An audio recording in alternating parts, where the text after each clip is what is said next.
ମର୍ଚିମା ଗାଁ ନିକଟରେ ବାଇକ୍କୁ ଧକ୍କା ଦେଲା ଯାତ୍ରୀବାହୀ ବସ୍, ଯୁବକ ଗୁରୁତର।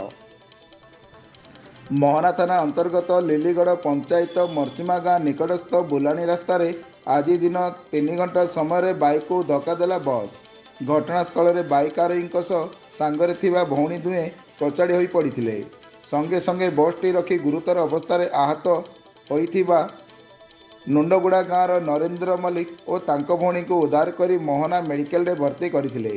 ମୋହନା ମେଡିକାଲରେ ପ୍ରାଥମିକ ଚିକିତ୍ସା ପରେ ଡାକ୍ତର ଜାଣିବାକୁ ପାଇଲେ ମୁଣ୍ଡରେ ଗଭୀର ଆଘାତ ଲାଗିଥିବା, ଯାହାଫଳରେ ଗୁରୁତର ଅବସ୍ଥାରେ ନରେନ୍ଦ୍ର ମଲ୍ଲିକଙ୍କୁ ଅଧିକ ଚିକିତ୍ସା ପାଇଁ ବ୍ରହ୍ମପୁର ବଡ଼ ମେଡିକାଲକୁ ସ୍ଥାନାନ୍ତର କରାଯାଇଛି।